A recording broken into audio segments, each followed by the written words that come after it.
Sentence के बारे में कि सेंटेंस क्या होता है, इसके कितने प्रकार हैं। इसके दो प्रकार हम पढ़ चुके थे। एक पढ़े थे आपको बाबू बताए थे आपको असर्टिव सेंटेंस और एक को बताया गया था आपको इंट्रोगेटिव सेंटेंस। आज हम तीसरे की बात करते हैं, इंपरेटिव सेंटेंस। तीसरा जो आपका है इंपरेटिव सेंटेंस। इंपरेटिव सेंटेंस कहने का अर्थ क्या है? इंपरेटिव सेंटेंस कहने का अर्थ हो गया, ये इसका हिंदी होता है वो आदेश सूचक हुआ। क्या है? आदेश सूचक हुआ। हम किसको बोलेंगे? तो लिखेंगे कि those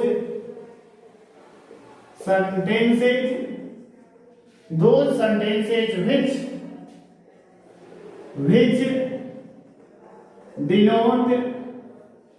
which denote order, command, advice, request and forbid are called imperative sentence. Are called imperative sentence. तो वैसे वाक्य जिससे ऑर्डर माने बाबू आज्ञा, कमांड मीन्स आदेश, एडवाइस मीन्स सलाह, रिक्वेस्ट मीन्स निवेदन कर सकते हैं, आग्रह कर सकते हैं और इसको अनुरोध भी कर सकते हैं। अनुरोध। फॉरबिड मीन्स होता है बाबू निषेध, मतलब मना करना, जिसको हम कह सकते हैं माना, हट। वैसे वाक्य जिसे आज्ञा, आदेश, सलाह, निवेदन, आग्रह, अनुरोध, फॉरबिड निषेध या मनाहट का बोध हो, वैसे वाक्य को क्या कहा जाता है? इंपरेटिव सेंटेंस कहा जाता है। एग्जांपल थ्रू हम समझ लेते हैं। जैसे कोई आपसे कह दे ओपन द डोर, दरवाजा खोलो, bring a glass of water, एक गिलास पानी लाओ। तो जो वाक्य है बाबू ये किसका है? ऑर्डर का है।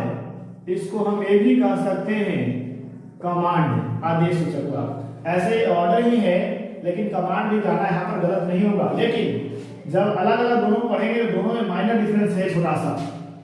आगे हम इसका जिक्र करेंगे अगली क्लास में। एडवाइस, सलाह की बात कर रहे हैं। डॉक्टर के यहाँ जाते हैं तो डॉक्टर कहता है टेक मेडिसिन इन टाइम, दवा समय पर ले। ये डॉक्टर क्या हमको दिया बाबू? एडवाइस का बोध कराया। क्या सी का बोध कराना? एडवाइस, सलाह का बोध। कोई आपसे कह दे प्लीज हेल्प द पुअर, कृपया गरीबों की मदद करें। ये आपसे क्या कर रहा है बाबू? ये आपसे रिक्वेस्ट कर रहा है। अर्थात समझ लेना है जिसमें प्लीज लगा रहे या काइंडली लगा रहे, वैसे वाक्य को हम रिक्वेस्ट वाले वाक्य कहते हैं। फॉरबिड हम आपसे कह रहे हैं बाबू डोंट प्लग द फ्लावर, फूल मत तोड़े। डोंट चीट योर फ्रेंड्स, आप अपने दोस्तों को धोखा न दें। तो ये दोनों जो वाक्य हो गया बाबू, एक काची का बात कर रहा है बाबू, फॉरवर्ड का बात कर रहा है। इसको हम प्रीमेडिटेशन भी कहते हैं। एक प्रीमेडिटेशन वाला वाक्य भी है या फॉरवर्ड वाले वाक्य है। ऐसे वाक्य को हम क्या कहेंगे बाबू? वैसे वाक्य को हम किसका कहेंगे? इंपरेटिव सेंटेंस का उदाहरण कहेंगे। Don't cheat your friends, don't plug the flower, ये सारे के सारे जो वाक्य हैं ये किसका? इंपरेटिव सेंटेंस का वाक्य है। क्लियर हो गया होगा? उसको उतारिए। आगे बढ़ते हैं हम ऑब्जेक्टिव सेंटेंस। ऑब्जेक्टिव सेंटेंस हम किसको कहेंगे? ऑब्जेक्टिव सेंटेंस क्या है? ऑब्जेक्टिव सेंटेंस से क्या समझते हैं, इसके बारे में हमको जानना होगा कि ऑब्जेक्टिव सेंटेंस का अर्थ क्या है, ये किसको कहा जा सकता है, ऑब्जेक्टिव सेंटेंस क्या है, किसको बोलेंगे। ऐसे वाक्य को हम ऑब्जेक्टिव सेंटेंस किसको बोलेंगे? ये आपका इंपरेटिव सेंटेंस था। क्लियर हो रहा होगा सबको? बेटा हम उसको आगे बढ़ेंगे।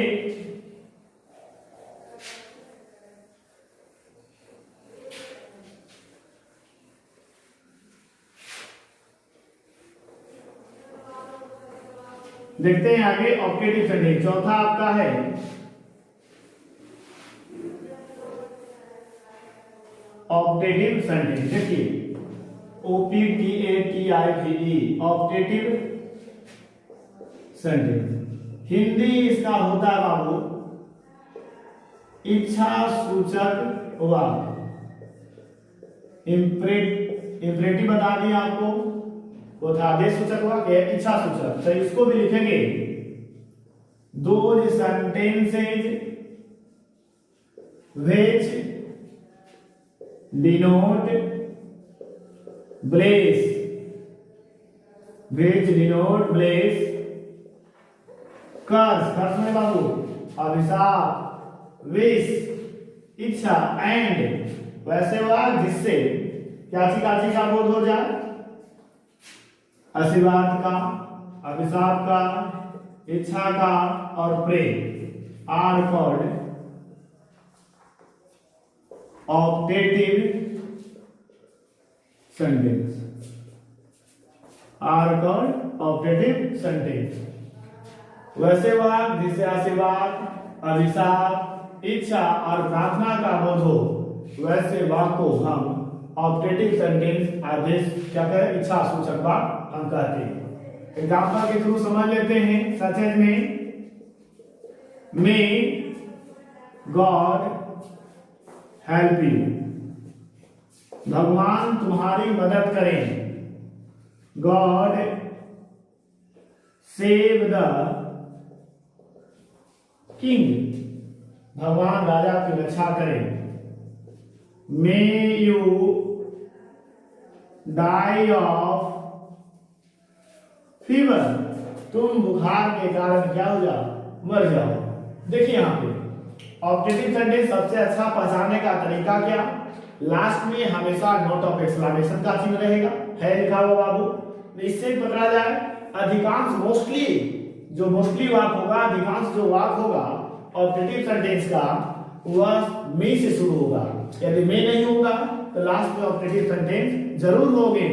ऐसे वाक्य को हम क्या बोलेंगे, ऑप्टेटिव सेंटेंस। नोट में करके लिखना चाहते हैं तो लिख लीजिएगा कि ऑप्टेटिव सेंटेंस की शुरुआत मे से हो तथा उसके अंत में इसको बोलते हैं बाबू, इस चिन्ह को हम नोट ऑफ एक्सक्लेमेशन, उसके अंत में नोट ऑफ एक्सक्लेमेशन का चिन्ह लगा रहता है। नोट करके सबको लिख लीजिएगा आप लोग। अधिकांश ऑप्टेटिव सेंटेंस में से शुरू होते हैं तथा उसके अंत में नोट ऑफ एक्सक्लेमेशन के चिन्ह होते हैं। ऐसे वाक्य को हम क्या बोलेंगे, ऑप्टेटिव सेंटेंस। क्लियर हो गया होगा सबको। फिर से एक बार रिपीट, आशीर्वाद, अभिशाप, इच्छा और प्रार्थना का बोध हो, वैसे वाक्य को हम क्या कहेंगे, ऑप्टेटिव सेंटेंस कहेंगे। क्लियर हो गया होगा। ठीक इसका जो लास्ट वाला है, जो लास्ट आपका है एक्सक्लेमेटरी सेंटेंस की बात कर लेते हैं कि एक्सक्लेमेटरी सेंटेंस किसको कहते हैं। आपके जो सेंटेंस है बहुत इंपॉर्टेंट है बाबू, आप जब पढ़िएगा आगे तो आपको वॉइस में काम देगा, आपको नरेशन में काम देगा, मतलब हर जगह पर ये जो चैप्टर है जो सेंटेंस का, वो आपको बिल्कुल क्लियर होकर चले जाएगा, आपको समझ में आएगा। देखिए इसी तरह से है एक्सक्लेमेटरी सेंटेंस, इसका हिंदी होता है बाबू विस्मयादि बोधक। देखिए लिख दें, विस्मयादि बोधक सूचक वाक्य भी कह सकते हैं, सूचक वाक्य। ये आपका लास्ट है इसका सेंटेंस का, लास्ट पार्ट है आपका एक्सक्लेमेटरी सेंटेंस। अब इसको कहना होगा तो लिखेंगे those sentences which denote joy, sorrow, surprise,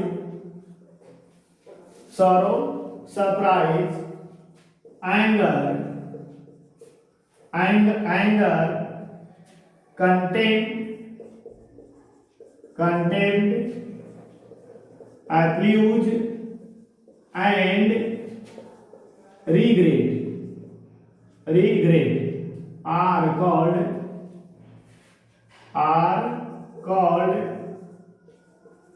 exclamatory sentence. आर पर एक्सक्लामेटरी सेंटेंस। जॉय माने बाबू खुशी या हर्ष, सौरव माने दुख। कभी वो फिल्म देखे होंगे, कभी खुशी कभी गम, वही वाला है, कभी खुशी कभी दुख। सरप्राइज, सरप्राइज का अर्थ होता है बाबू आश्चर्य। एंगर मीन्स होता है क्रोध। कंटेम्प्ट का अर्थ होता है तिरस्कार या इसको कह सकते हैं घृणा। एप्लूज का अर्थ होता है प्रशंसा और रिग्रेट का अर्थ होता है अफसोस। कोई गलती कर देते हैं, बाद में इसको पश्चाताप भी कहा गया, पश्चाताप। वैसे वाक्य जिससे खुशी का, दुख का, आश्चर्य का, क्रोध का, तिरस्कार का, घृणा, प्रशंसा, अफसोस या पश्चाताप का बोध हो, वैसे वाक्य को हम क्या बोलते हैं बाबू? ऐसे वाक्य को हम ऑब्जेक्ट एक्सक्लामेटरी सेंटेंस के नाम से जानते हैं। एग्जांपल से इसको हम समझ लेते हैं। एग्जांपल क्या ही कहना चाहता है, जैसे आप मैच जीतते हैं, एक शब्द होता है हुरा। जीतते हैं तो कहते हैं हिप्पी हुरे, तो क्या चीज बताता है? खुशी बताता है। तो लिखेंगे I have won the match, I have won the match। दूसरा एग्जांपल के थ्रू हम समझ लेते हैं। एग्जांपल के थ्रू में जैसे लिखा है ब्रैव हो, जैसे एग्जांपल में लिखा है आपका ब्रैव हो, यू हैव डन वेल। शाबाश, तुमने बहुत अच्छा काम किया। क्या दे रहा है? प्रशंसा की बात कर रहा हो। कोई मर गए तो एक शब्द है अलास, आई एम नो मोर। कोई कह रहा अलास, दुख वाले शब्द है बाबू, मैं अब नहीं रहा, वह अब नहीं रहा। तो क्या चीज का कर रहा हूं? दुख का। किसी को उंगली करके लिख दो, she has cut her finger. वह अपनी उंगली क्या कर ली? काट ली। तो क्या है बाबू? She has cut her finger. तो क्या चीज का बोध कर रहा है? ओह दुख का बात करता है। तो ऐसे जो वाक्य होते हैं वे सारे के सारे क्या कहलाएंगे? एक्सक्लामेटरी सेंटेंस के वाक्य कहलाएंगे। इसको कैसे पहचानिएगा? एक्सक्लामेटरी सेंटेंस है, याद रखिए दो चीज। ये जब भी शुरू होगा तो आश्चर्यजनक शब्द से शुरू होगा। देख लीजिए, ये आश्चर्यजनक शब्द से होगा और जैसे ही शुरू होगा उसके ठीक बाद कोई ना कोई नोट ऑफ एक्सक्लामेशन का चिन्ह होगा।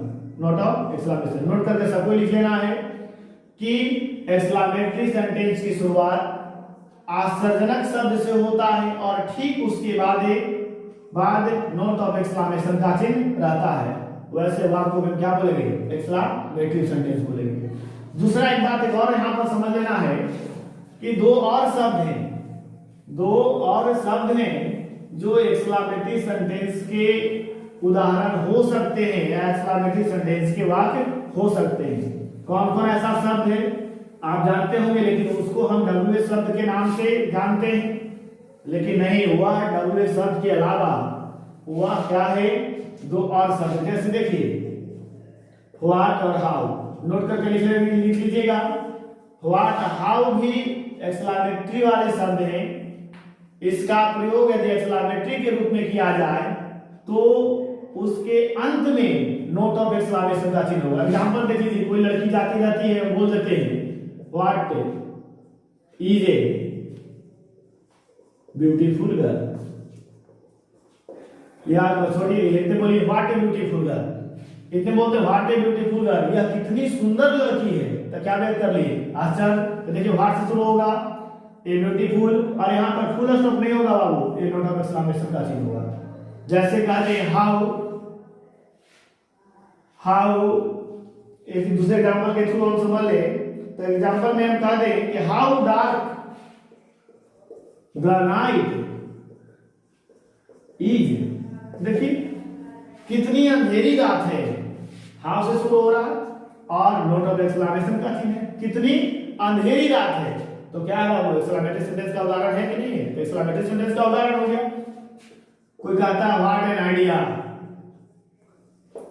व्हाट एन आइडिया क्या है? कितनी अच्छी है, क्या व्यवहार है। तो क्या व्यक्त कर रहा है, सत्य व्यक्त कर रहा है।